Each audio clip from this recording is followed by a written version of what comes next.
Bonjour, bienvenue dans la série sur la physique des particules. Donc nous avons vu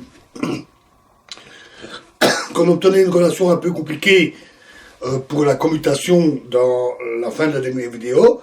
Nous allons donc maintenant essayer de la simplifier et de trouver les règles. Ce que l'on cherche, ce sont des règles de commutation entre opérateurs de création et d'annihilation. On peut supposer que des croix bêta Q D bêta Q virgule B alpha K est égal à 0. C'est-à-dire que les D et B commutent, ce qui est logique, puisque on a là deux sortes de particules différentes, et donc leur commutateur doit s'annuler. Dans ce cas-là, l'expression précédente devient somme sur bêta de B croix bêta Q fois l'anticommutateur de B bêta Q virgule B alpha K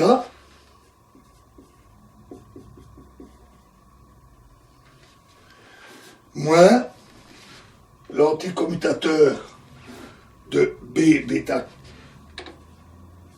croix Q B alpha K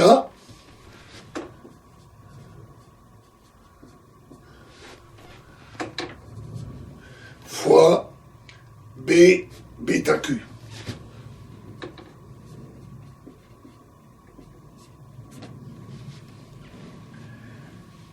Et donc, ceci est égal à moins 2 pi cube,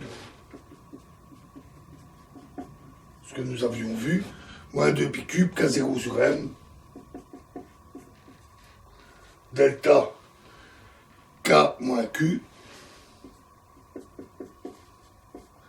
B alpha K.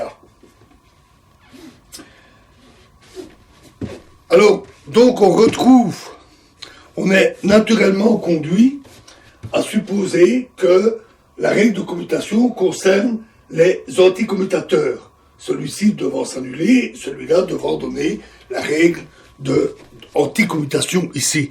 On retrouve donc l'interprétation correcte pour l'impulsion, les opérateurs impulsion et énergie en utilisant les anticommutateurs au lieu des commutateurs. Donc, anticommutateur entre les opérateurs fondamentaux de création et d'annihilation, B croix, D croix, B et D. Après soustraction du vide, l'énergie devient positive. Nous allons le voir tout de suite. Et on a donc un état de base stable. Donc, on va poser les règles B alpha K, B croix bêta K,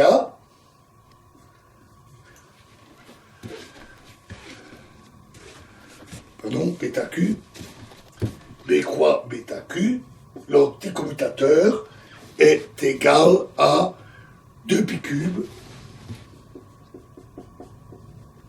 on tire directement de là, c'est moins se simplifiant, de K0 sur M, delta K moins Q fois delta alpha bêta. Donc, une relation analogue pour des croix, exactement le même genre, et tous les autres anticommutateurs s'annulant. Notons que ce n'est pas trivial à deviner, parce que par exemple, B bêta, B alpha, c'est BB plus BB, c'est l'anticommutateur, et il est égal à 0. On aurait tendance à dire que c'est 2 fois le produit, etc. Donc on considère ici que l'anticommutateur s'annule. On en tire aussi l'anticommutateur pour les champs, psi alpha Tx, donc anticommutateur à temps égal, psi bêta croix Tx égale Ty, pardon, delta cube x moins y delta alpha bêta. Donc des champs spatialement séparés par un intervalle spatial anticommute. Notons que si nous étions partis non pas d'une translation comme nous avons fait, mais d'une rotation pour travailler avec l'opérateur moment angulaire, etc., on aurait trouvé la même chose. On aurait trouvé exactement le même résultat, c'est juste plus compliqué.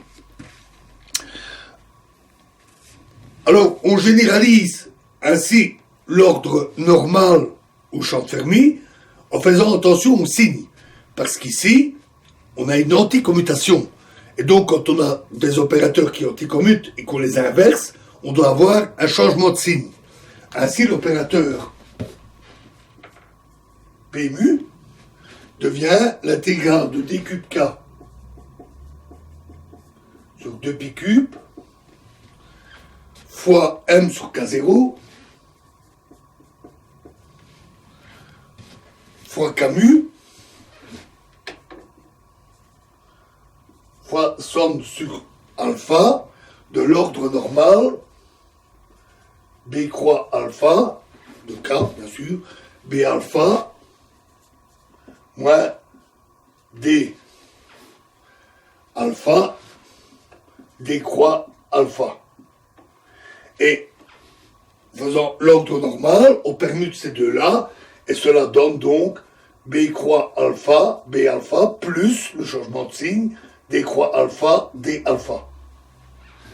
Et donc, l'expression pour l'énergie est cette fois bien positive. L'espace de Fock peut maintenant être construit. Alors concentrons-nous d'abord sur les états à une particule.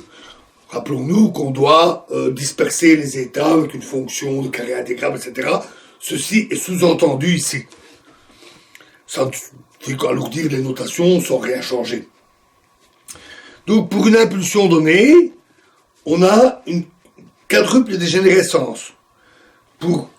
Si on note A égale 1, 2, 3 ou 4, on va avoir les états A avec l'état 1 égale B croix 1 appliqué au vide, l'état 2 égale B croix 2 appliqué au vide, 3 c'est D croix 1 appliqué au vide, et 4 égale D croix 2 appliqué au vide.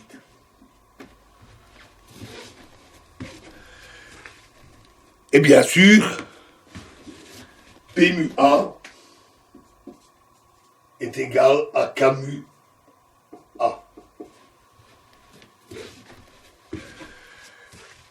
Alors, on a donc une quadruple dégénérescence. Il est donc utile de rechercher des observables qui commutent avec P mu et qui permettent de distinguer les différents états. Alors, le premier, c'est la charge que l'on normalise à plus ou moins 1. Q égale l'intégrale de d cube x fois J le courant J0x. Et ceci est égal à d cube x fois l'ordre normal psi croix psi de x, bien sûr. Et donc égal à l'intégrale de d cube k tilde somme sur alpha de b croix alpha, je note pas le alpha, b croix b moins d croix d. Notons que si on avait choisi la commutation au lieu de l'anticommutation, on aurait obtenu ici un signe plus. Et la charge aurait été une quantité toujours positive. tandis que l'énergie n'aurait pas été définie positive.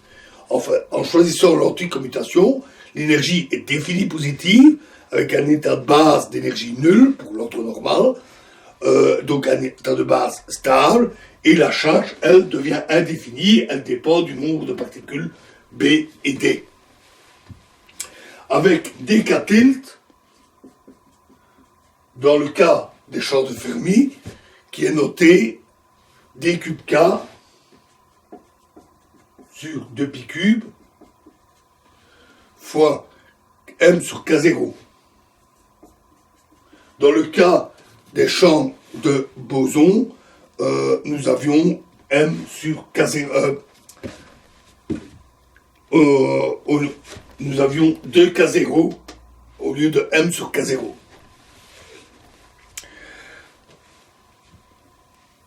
En appliquant l'opérateur Q, on a donc Q fois B croix égale B croix, et Q, le commutateur de Q avec D croix, égale moins D croix.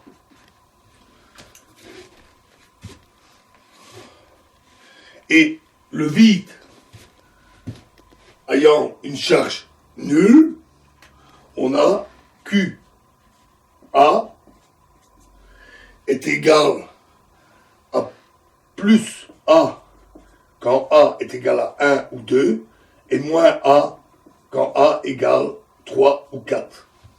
Donc, les deux premiers obtenus avec B donnent une charge positive, et le 3 donne une charge négative. Quand on travaille en électrodynamique, la charge, c'est E, la charge élémentaire de l'électron, négative, fois Q. Psi annihile les électrons et crée des positrons, et psi bar l'inverse. Et ici, pour un champ libre, la charge est indépendante du temps. Avec, enfin, le commutateur de Q et de psi, qui est égal à moins psi, et le commutateur de Q et psi bar, qui est égal à psi bar.